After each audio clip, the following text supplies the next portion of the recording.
Hey there, welcome to Chris's Texas Sports Podcast. I'm Chris, by the way. The Astros beat the Angels last night to reduce their magic number to clinch the American League West to 5 games. They beat the Angels 5-3.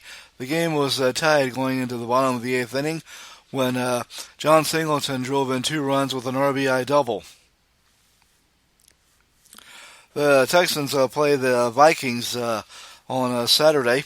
The Texans are 2-0, and so are the Vikings. The Vikings beat the Giants in Week 1, 28-6, and the 49ers 23-17 in Week 2. By the way, the Texans have never beaten the Vikings. Meanwhile, the Cowboys host the Ravens in Arlington on Sunday, that is. That's on Fox. The Texans game is on CBS. The Cowboys game is at 3:45. The Texans game will be at noon. The Cowboys are hoping to bounce back from that shellacking they took at the hands of the Saints on last Saturday. The Ravens, I've heard, come in at 0-2. They lost to the Raiders last week. In college football, Texas will play Louisiana-Monroe in Austin tomorrow night. That game is going to be on the SEC network and ESPN+. Coach Steve Sarkisian said that Arch Manning is going to start at quarterback in place of Quinn Ewers, who's still dealing with the injury, or I guess they want to rest him before they start SEC play next week against Mississippi State. They were talking about it on TV yesterday or the day before yesterday about them sitting Ewers for this game. The A&M game against Bowling Green in College Station on Saturday is also going to be on the SEC Network Plus and ESPN Plus. Coach Mike Elko said that the Aggies can win with backup quarterback Marcel Reed's skill set. U of H plays at Cincinnati tomorrow at 11 on FS1. Channel 2 in Houston's website suggested that fans going up there for that game check out Oktoberfest there in Cincinnati. Anyway, the Bearcats are 2-1 as they head into Big 12 play. Baylor goes to Boulder to play Colorado in the Big 12 opener. That's going to be at 7 tomorrow night on Fox. The Buffaloes, led by Coach Deion Sanders, are 2-1 as they head into the game against Baylor. Rice goes up to West Point to play Army in American Conference action. That game is Saturday at 11 on CBS Sports Network. This will be the 4th time that Rice and Army have played over the past 10 years. The Black Knights are 2-0 and in first place in the American. SMU hosts TCU tomorrow in the 53rd Battle for the Iron Skillet. That game will be at 4 o'clock on the CW. The Dallas City Council wore TCU Suggs shirts yesterday.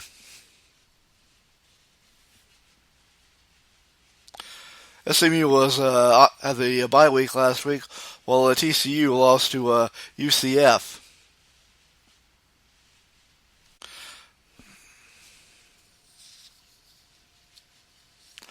North Texas plays Wyoming Saturday on ESPN+.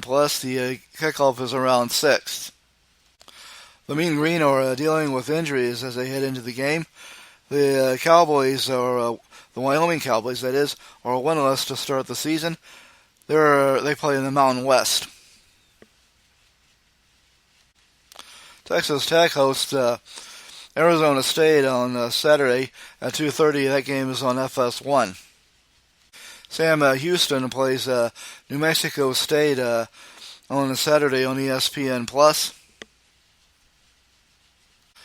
New Mexico State is 1-2 heading into the game against Sam Houston. It's the Conference USA opener for both schools, I believe. UTEP plays at Colorado State on Saturday. The game will be at 4 o'clock on True TV. The Miners are winless as they head into the game against the Rams, who are 1-2. Colorado State, by the way, plays in the Mountain West. UTSA plays Houston Christian Saturday at 2:30 on ESPN+. And in D3 action, UMHB plays at number 3 Wisconsin Whitewater on Saturday. The Texans are ranked number 3 in the NFL Power Rankings. And other sports around Texas, in MLS action, the Houston Dynamo and the Vancouver Whitecaps played to a 1-1 draw on Wednesday. The Dynamo Austin FC play in Austin tomorrow. The Austin FC and LAFC play to a 1-1 draw on Wednesday. FC Dallas lost to Real Salt Lake 3-2 on Wednesday. They'll play LAFC tomorrow. The number 8 Texas volleyball team beat number 20 Baylor in 3 sets. The game was on ESPN on Wednesday. Or that match, rather. Number 11 Texas Soccer and Alabama played to a 1-1 draw in Texas's first SEC match. U of H volleyball beat Texas A&M Commerce in 3 sets, while U of H soccer lost to Arizona State 2-0 in the Big 12 opener. Baylor women's basketball junior Bella Fauntleroy has been picked for the NCAA Division I Women's Basketball Student-Athlete Engagement Group. Meanwhile, Baylor soccer lost to Arizona 1-0 in Big 12 play. All right, coming up, I'm going to play some comments I made and recorded while I watched a quarter or half a quarter of a football game between Texas and Houston from 1981. That's after this.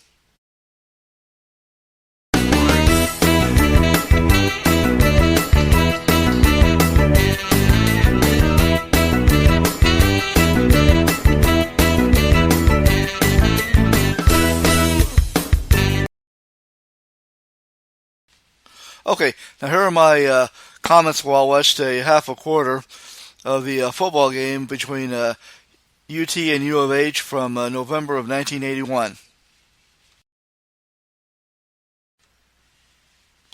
Okay, got a game on from 1981 between Texas and Houston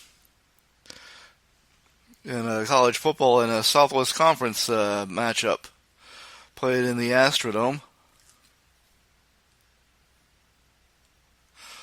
On November 7th, 1981, Texas went into that game ranked number 5. Texas was coached by Fred Akers, and Houston was coached by Bill Yeoman. This was Coach Akers' 5th year at the head coach at Texas after taking over for the legendary Darrell Royal. Of course, for Houston, Coach Yeoman was a legend in his own right.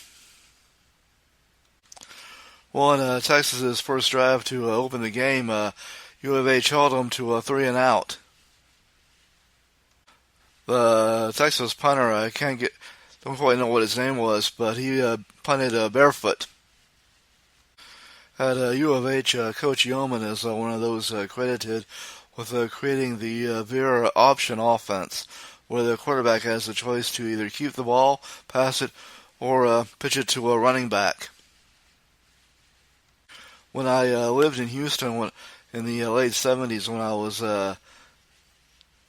9 going on 10, that was the first year I watched football. Of course, another episode I talked about watching the Oilers for the first time. I also started watching college football around that time. And I remember watching Coach Yeoman's TV show on Channel 2, the NBC affiliate. The game was on ESPN with Jim Simpson, who was the number 2 man at play-by-play man at NBC behind Kurt Gowdy for many years on the play-by-play. Okay, Texas forced Houston to punt in their opening drive. I didn't have ESPN back then, so I didn't watch this game. Funny thing is, I'm a fan of both teams. Obviously, living in Houston, I became a fan of U of H, and I also was a fan of Texas. Along with U of H football, the Astrodome, of course, was home to the Astros and the Oilers, and Texas Southern played some of their football games there. I remember I went to an Astros game in September of 1980, and there was a U of H game that night. They're in the Dome, so right after the Astros game, they started getting ready for the football game. On Texas' second drive,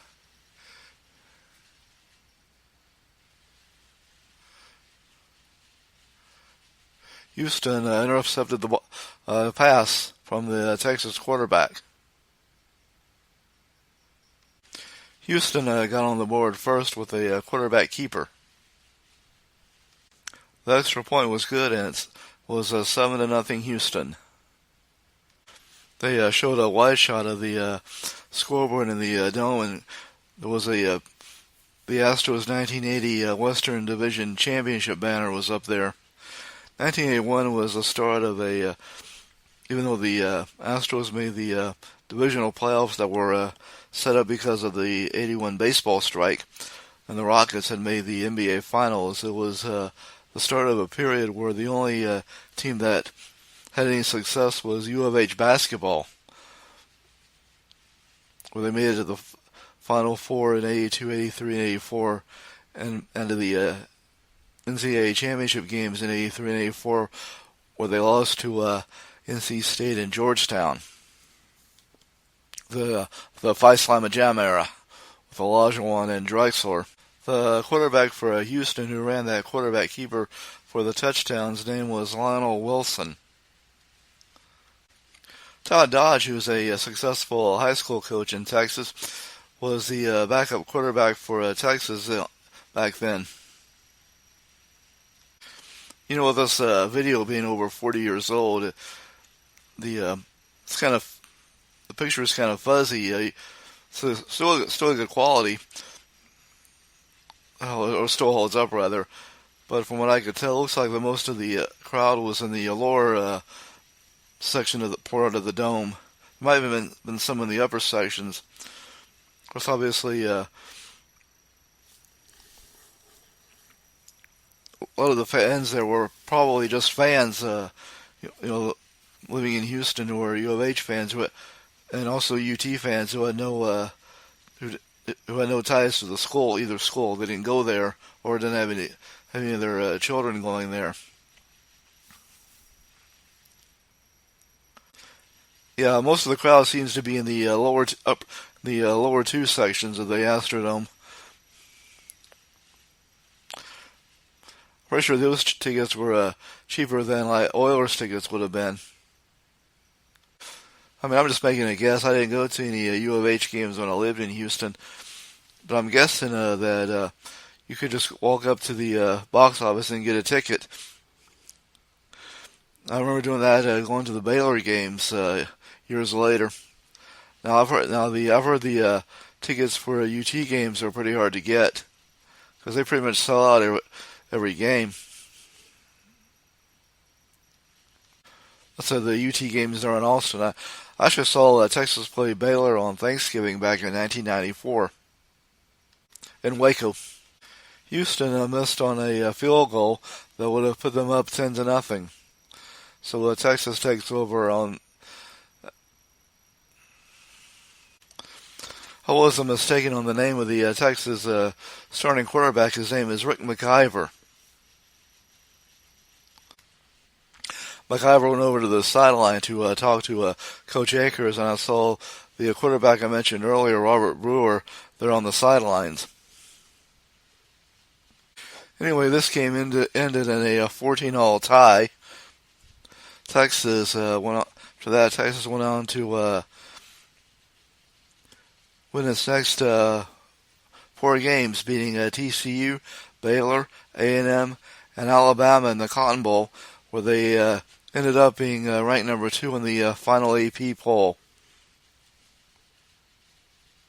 Check Houston.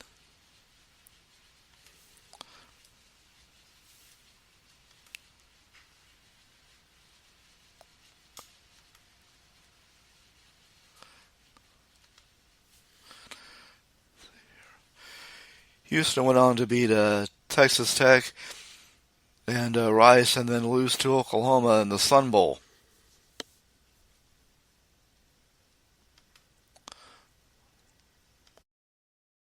All right. As I was playing that back, I wasn't sure if I had mentioned that Robert Brewer being the quarterback for Texas in that game. I might have had it on pause when I said that. Anyway, but he was I guess the backup with and Dodge was probably the third string quarterback at that time. Rick McIver, of course, got the start for UT in that game. Well, that's going to do it for this week. I'll be back on Monday with a recap of the weekend's football action. My name is Chris Carlisle. I want to thank you for checking out my podcast. Be sure to hit the download button, leave a like and a rating, and follow or subscribe on whatever platform you listen on. See you next time.